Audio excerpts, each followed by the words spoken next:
بسم الله الرحمن الرحيم. ألف لام ميم. ذلك الكتاب لا ريب فيه هدى للمتقين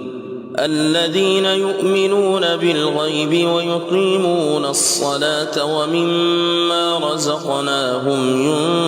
ينفقون والذين يؤمنون بما أنزل إليك وما أنزل من قبلك وبالآخرة هم يوقنون أولئك على هدى من ربهم وأولئك هم المفلحون.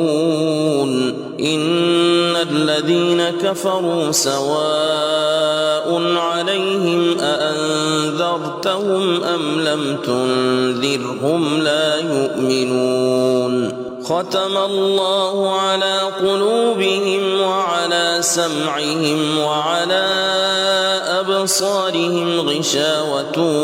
ولهم عذاب عظيم. ومن الناس من يقول آمنا بالله وباليوم الآخر وما هم بمؤمنين يخادعون الله والذين آمنوا وما يخدعون إلا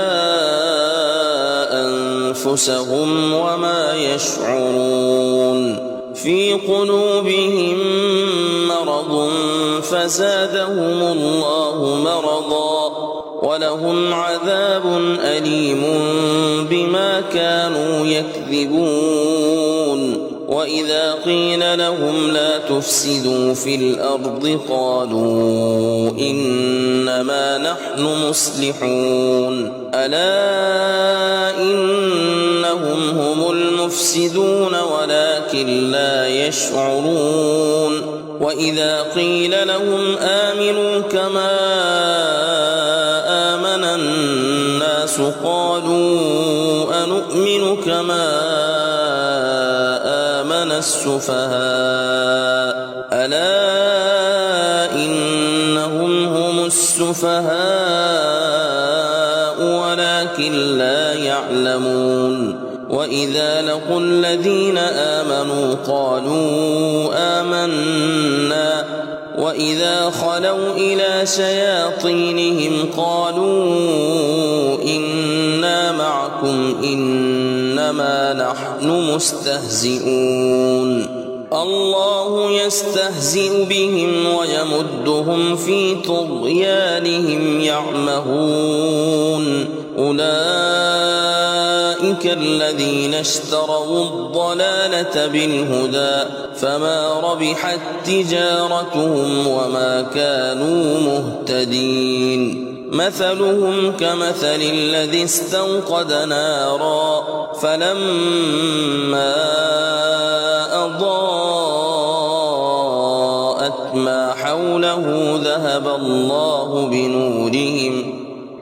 الله بنورهم وتركهم في ظلمات لا يبصرون. صم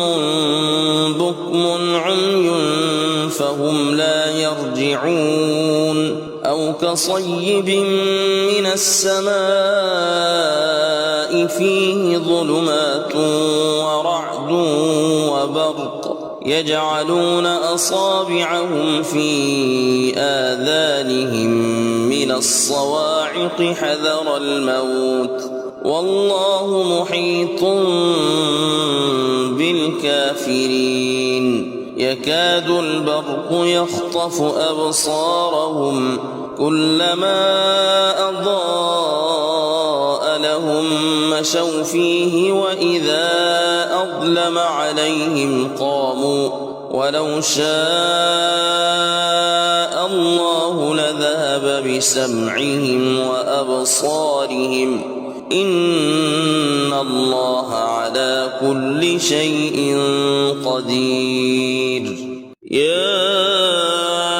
أيها الناس الناس اعبدوا ربكم الذي خلقكم والذين من قبلكم لعلكم تتقون الذي جعل لكم الأرض فراشا والسماء بناء وأنزل من السماء ماء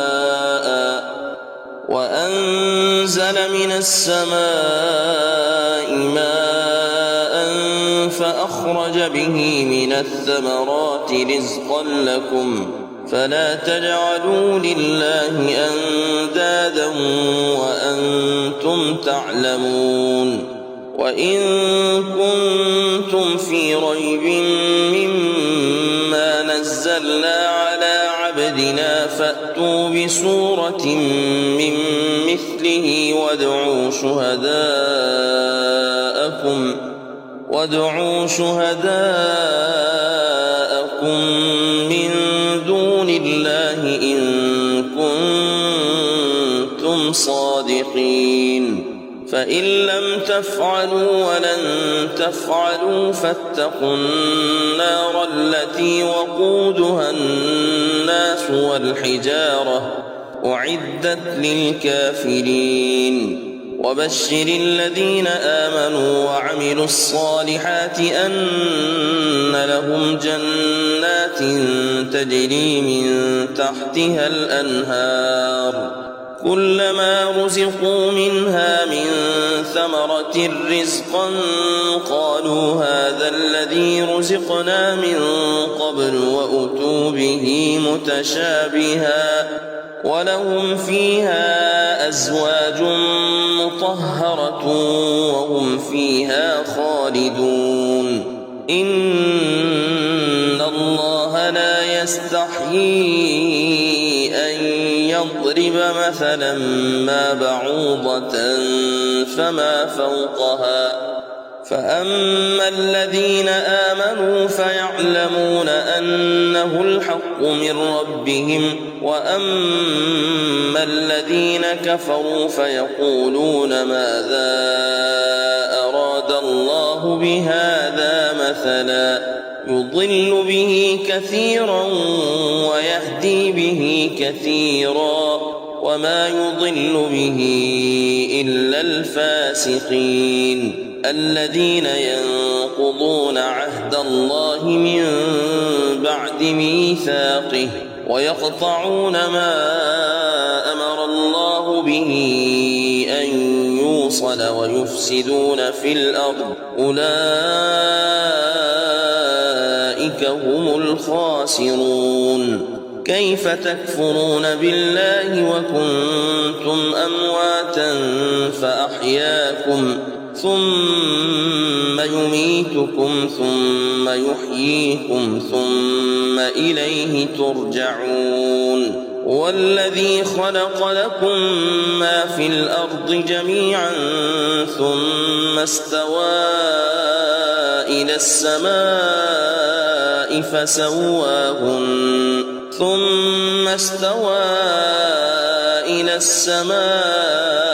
فسواهن 7 سماوات وهو بكل شيء عليم وإذ قال ربك للملائكة إني جاعل في الأرض خليفة قالوا أتجعل فيها من يفسد فيها ويسفك الدماء ونحن نسبح بحمدك ونقدس لك قال إني أعلم ما لا تعلمون وعلم آدم الأسماء كلها ثم عرضهم على الملائكة فقال أنبئوني بأسماء هؤلاء إن كنتم صادقين قالوا سبحانك لا علم لنا إلا ما علمتنا إنك أنت العليم الحكيم قال يا آدم أنبئهم بأسمائهم فلما أنبأهم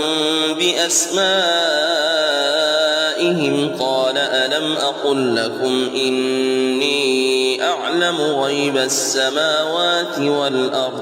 قال ألم أقل لكم إني أعلم غيب السماوات والأرض وأعلم ما تبدون وما كنتم تكتمون وإذ قلنا للملائكة اسجدوا لآدم فسجدوا إلا إبليس أبى واستكبر وكان من الكافرين وقلنا يا آدم اسكن أنت وزوجك الجنة وكلا منها رغدا حيث شئتما ولا تقربا هذه الشجرة فتكونا من الظالمين فأزلهما الشيطان عنها فأخرجهما مما كانا فيه وقلنا اهبطوا بعضكم لبعض عدو ولكم في الأرض مستقر ومتاع إلى حين فتلقى آدم من ربه كلمات فتاب عليه إنه هو التواب الرحيم قلنا اهبطوا منها جميعا فإما يأتينكم مني هدى فمن تبع هداي فلا خوف عليهم ولا هم يحزنون والذين كفروا وكذبوا بآياتنا أولئك أصحاب النار هم فيها خالدون يا بني إسرائيل اذكروا نعمتي التي أنعمت عليكم وأوفوا بعهدي أوف بعهدكم وإياي فارهبون وآمنوا بما أنزلت مصدقا لما معكم ولا تكونوا أول كافر به ولا تشتروا بآياتي ثمنا قليلا وإياي فاتقون ولا تلبسوا الحق بالباطل وتكتموا الحق وأنتم تعلمون وأقيموا الصلاة وآتوا الزكاة واركعوا مع الراكعين أتأمرون الناس بالبر وتنسون أنفسكم وأنتم تتلون الكتاب أفلا تعقلون واستعينوا بالصبر والصلاة وإنها لكبيرة إلا على الخاشعين الذين يظنون أنهم ملاقو ربهم وأنهم إليه راجعون يا بني إسرائيل اذكروا نعمتي التي أنعمت عليكم وأني فضلتكم على العالمين واتقوا يوما لا تجزي نفس عن نفس شيئا ولا يقبل منها شفاعة ولا يؤخذ منها عدل ولا هم ينصرون وإذ نجيناكم من آل فرعون يسومونكم سوء العذاب يذبحون أبناءكم ويستحيون نساءكم وفي ذلكم بلاء من ربكم عظيم وإذ فرقنا بكم البحر فأنجيناكم وأغرقنا آل فرعون وأنتم تنظرون وإذ واعدنا موسى 40 ليلة ثم اتخذتم العجل من بعده وأنتم ظالمون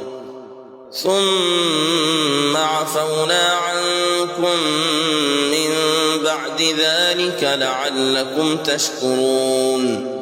وإذ آتينا موسى الكتاب والفرقان لعلكم تهتدون وإذ قال موسى لقومه يا قوم إنكم ظلمتم أنفسكم باتخاذكم العجل فتوبوا إلى بارئكم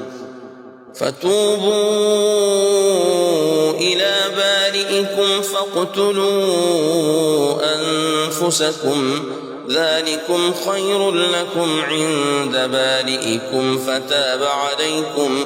إنه هو التواب الرحيم وإذ قلتم يا موسى لن نؤمن لك حتى نرى الله جهرة فأخذتكم الصاعقة وأنتم تنظرون ثم بعثناكم من بعد موتكم لعلكم تشكرون وظللنا عليكم الغمام وأنزلنا عليكم المن والسلوى كلوا من طيبات ما رزقناكم وما ظلمونا ولكن كانوا أنفسهم يظلمون وإذ قلنا ادخلوا هذه القرية فكلوا منها حيث شئتم رغدا وادخلوا الباب سجدا وقولوا حطة نغفر لكم خطاياكم وسنزيد المحسنين فبدل الذين ظلموا قولا غير الذي قيل لهم فأنزلنا على الذين ظلموا رجزا من السماء بما كانوا يفسقون وإذ استسقى موسى لقومه فقلنا اضرب بعصاك الحجر فانفجرت منه 12 عينا قد علم كل أناس مشربهم كلوا واشربوا من رزق الله ولا تعثوا في الأرض مفسدين وإذ قلتم يا موسى لن نصبر على طعام واحد فادع لنا ربك يخرج لنا مما تنبت الأرض من بقلها وقثائها وفومها وعدسها وبصلها قال أتستبدلون الذي هو أدنى بالذي هو خير اهبطوا مصرا فإن لكم ما سألتم وضربت عليهم الذلة والمسكنة وباءوا بغضب من الله ذلك بأنهم كانوا يكفرون بآيات الله ويقتلون النبيين بغير الحق ذلك بما عصوا وكانوا يعتدون إن الذين آمنوا والذين هادوا والنصارى والصابئين من آمن بالله واليوم الآخر وعمل صالحا فلهم أجرهم عند ربهم ولا خوف عليهم ولا هم يحزنون وإذ أخذنا ميثاقكم ورفعنا فوقكم الطور خذوا ما آتيناكم بقوة واذكروا ما فيه لعلكم تتقون ثم توليتم من بعد ذلك فلولا فضل الله عليكم ورحمته لكنتم من الخاسرين. ولقد علمتم الذين اعتدوا منكم في السبت فقلنا لهم كونوا قردة خاسئين فجعلناها نكالا لما بين يديها وما خلفها وموعظة للمتقين. وإذ قال موسى لقومه إن الله يأمركم أن تذبحوا بقرة قالوا أتتخذنا هزوا قال أعوذ بالله أن أكون من الجاهلين. قالوا ادع لنا ربك يبين لنا ما هي قال إنه يقول إنها بقرة لا فارض ولا بكر عوان بين ذلك فافعلوا ما تؤمرون. قالوا ادع لنا ربك يبين لنا ما لونها قال إنه يقول إنها بقرة صفراء فاقع لونها تسر الناظرين. قالوا ادع لنا ربك يبين لنا ما هي إن البقرة شابه علينا وإنا إن شاء الله لمهتدون. قال إنه يقول إنها بقرة لا ذلول تثير الأرض ولا تسقي الحرث مسلمة لا شية فيها. قالوا الآن جئت بالحق فذبحوها وما كادوا يفعلون. وإذ قتلتم نفسا فادارأتم فيها والله مخرج ما كنتم تكتمون. فقلنا اضربوه ببعضها كذلك يحيي الله الموتى ويريكم آياته لعلكم تعقلون. ثم قست قلوبكم من بعد ذلك فهي كالحجارة أو أشد قسوة وإن من الحجارة لما يتفجر منه الأنهار وإن منها لما يشقق فيخرج منه الماء وإن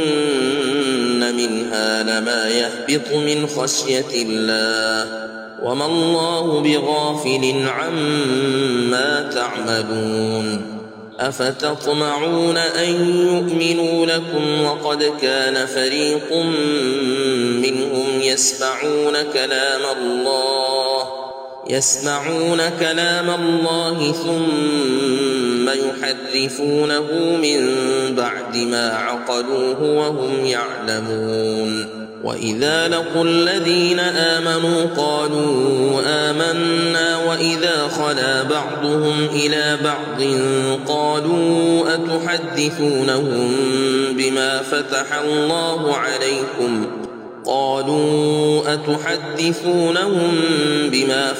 الله عليكم ليحاجوكم به عند ربكم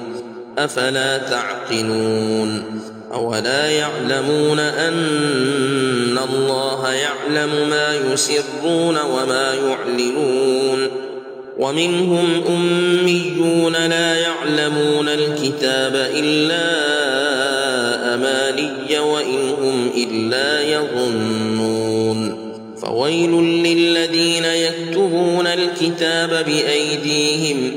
ثم يقولون هذا من عند الله ليشتروا به ثمنا قليلا فويل لهم مما كتبت أيديهم وويل لهم مما يكسبون. وقالوا لن تمسنا النار إلا أياما معدودة قل أتخذتم عند الله عهدا فلن يخلف الله عهده فلن يخلف الله عهده أم تقولون على الله ما لا تعلمون بلى من كسب سيئة وأحاطت به خطيئته فأولئك أصحاب النار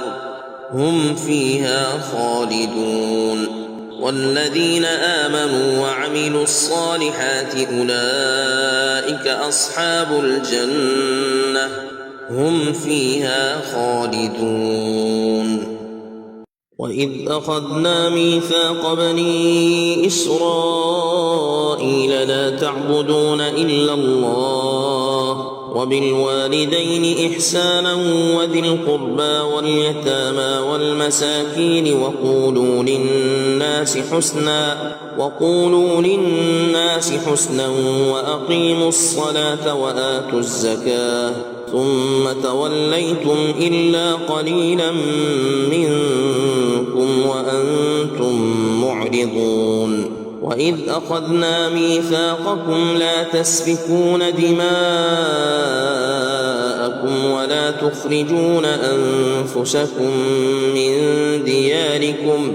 ولا تخرجون أنفسكم من دياركم ثم أقررتم وأنتم تشهدون ثم أنتم هؤلاء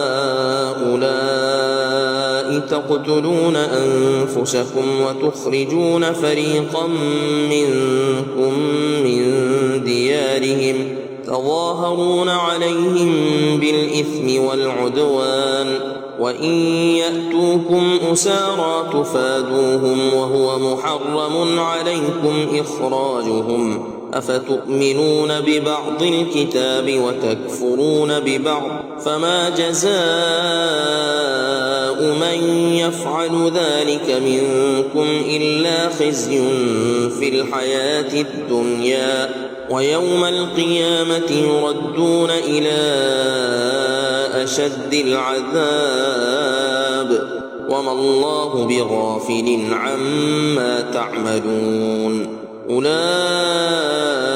الذين اشتروا الحياة الدنيا بالآخرة فلا يخفف عنهم العذاب ولا هم ينصرون ولقد آتينا موسى الكتاب وقفينا من بعده بالرسل وآتينا عيسى ابن مريم البينات وأيدناه بروح القدس أفكلما جاءكم رسول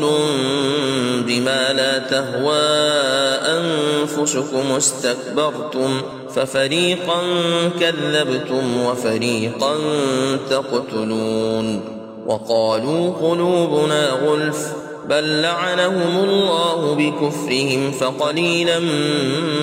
ما يؤمنون ولما جاءهم كتاب من عند الله مصدق لما معهم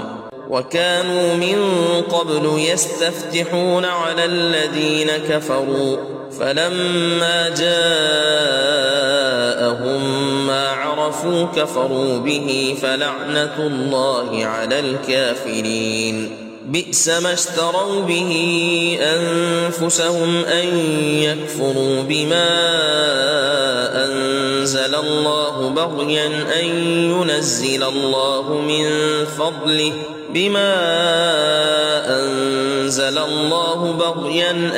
ينزل الله من فضله على من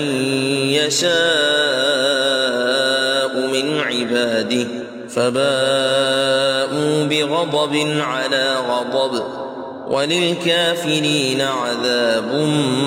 مهين وإذا قيل لهم آمنوا بما أنزل الله قالوا نؤمن بما أنزل علينا ويكفرون بما وراءه وهو الحق مصدقا لما معهم قل فلم تقتلون أنبياء الله من قبل إن كنتم مؤمنين ولقد جاءكم موسى بالبينات ثم اتخذتم العجل من بعده وأنتم ظالمون وإذ أخذنا ميثاقكم ورفعنا فوقكم الطور خذوا ما آتيناكم بقوة واسمعوا قالوا سمعنا وعصينا وأشربوا في قلوبهم العجل بكفرهم قل بئس ما يأمركم به إيمانكم إن كنتم مؤمنين قل إن كانت لكم الدار الآخرة عند الله خالصة من دون الناس فتمنوا الموت إن كنتم صادقين ولن يتمنوه أبدا بما قدمت أيديهم والله عليم بالظالمين ولتجدنهم أحرص الناس على حياة ومن الذين أشركوا يود أحدهم لو يعمر 1000 سنة وما هو بمزحزحه من العذاب أن يعمر والله بصير بما يعملون قل من كان عدوا لجبريل فإنه نزله على قلبك بإذن الله مصدقا لما بين يديه وهدى وبشرى للمؤمنين من كان عدوا لله وملائكته ورسله وجبريل وميكال فإن الله عدو للكافرين ولقد أنزلنا إليك آيات بينات وما يكفر بها إلا الفاسقون أوكلما عاهدوا عهدا نبذه فريق منهم بل أكثرهم لا يؤمنون ولما جاءهم رسول من عند الله مصدق لما معهم نبذ فريق من الذين أوتوا الكتاب كتاب الله وراء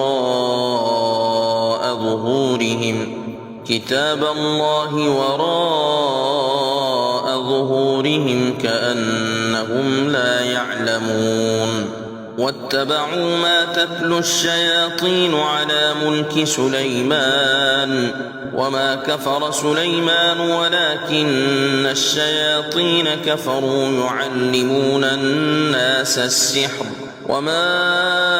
أنزل على الملكين ببابل هاروت وماروت وما يعلمان من أحد حتى يقولا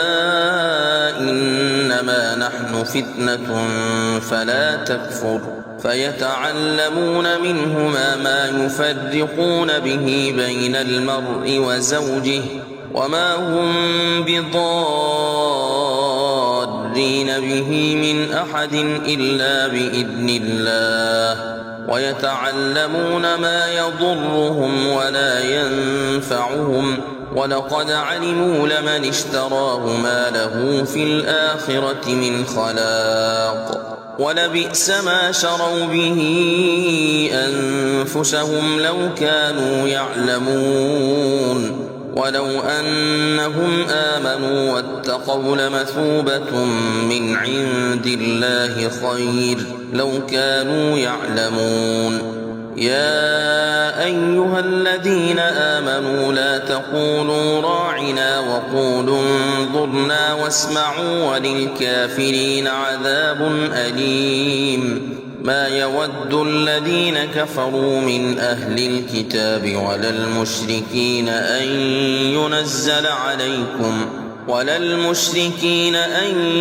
ينزل عليكم من خير من ربكم والله يختص برحمته من يشاء والله ذو الفضل العظيم ما ننسخ من آية أو ننسها نأت بخير منها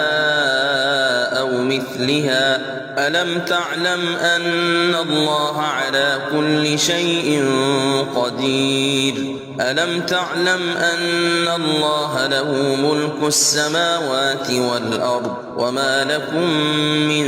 دون الله من ولي ولا نصير أم تريدون أن تسألوا رسولكم كما سئل موسى من قبل ومن يتبدل الكفر بالإيمان فقد ضل سواء السبيل ود كثير من أهل الكتاب لو يردونكم من بعد إيمانكم كفارا حسدا من عند أنفسهم من بعد ما تبين لهم الحق فاعفوا واصفحوا حتى يأتي الله بأمره إن الله على كل شيء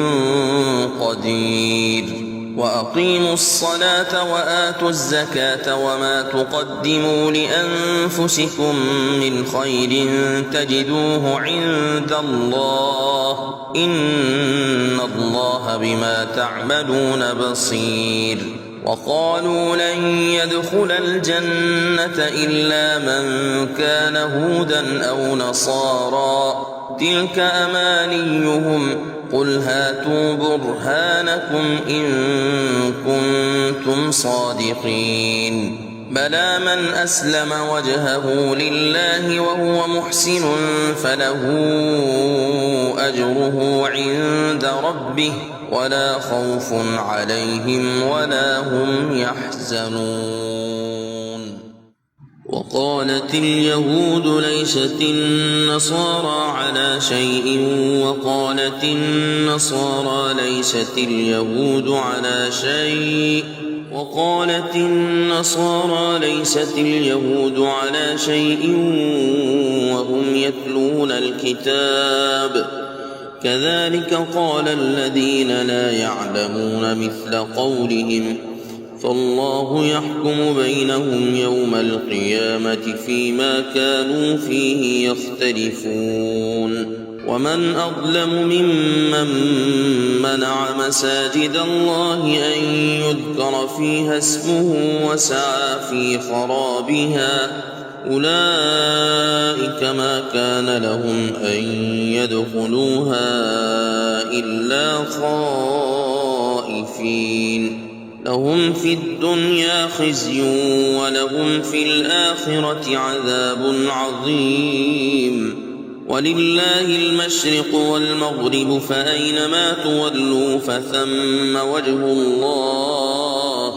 إن الله واسع عليم وقالوا اتخذ الله ولدا سبحانه بل له ما في السماوات والأرض كل له قانتون بديع السماوات والأرض وإذا قضى أمرا فإنما يقول له كن فيكون وقال الذين لا يعلمون لولا يكلمنا الله أو تأتينا آية كذلك قال الذين من قبلهم مثل قولهم تشابهت قلوبهم قد بينا الآيات لقوم يوقنون إنا أرسلناك بالحق بشيرا ونذيرا ولا تسأل عن أصحاب الجحيم ولن ترضى عنك اليهود ولا النصارى حتى تتبع ملتهم قل إن هدى الله هو الهدى ولئن اتبعت أهواءهم بعد الذي جاءك من العلم ما لك من الله من ولي ولا نصير الذين آتيناهم الكتاب يتلونه حق تلاوته أولئك يؤمنون به ومن يكفر به فأولئك هم الخاسرون يا بني إسرائيل اذكروا نعمتي التي أنعمت عليكم وأني فضلتكم على العالمين واتقوا يوما لا تجزي نفس عن نفس شيئا ولا يقبل منها عدل ولا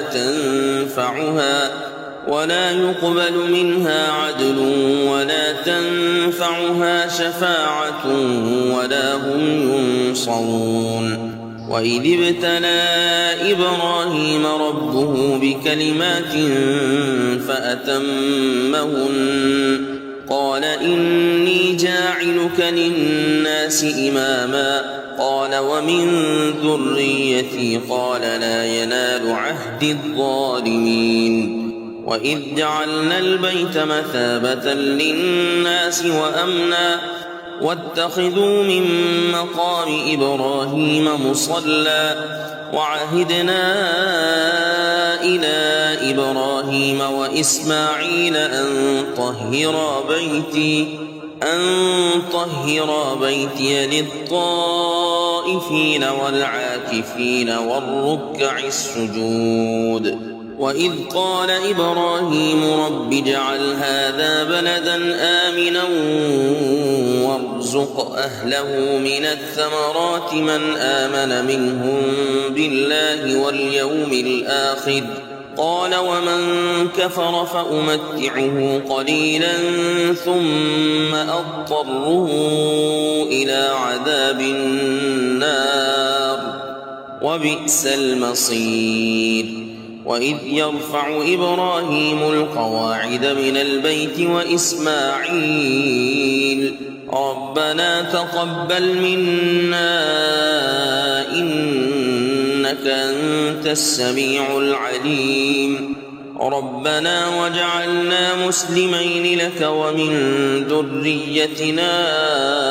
أمة مسلمة لك وأرنا مناسكنا وتب علينا إنك أنت التواب الرحيم ربنا وابعث فيهم رسولا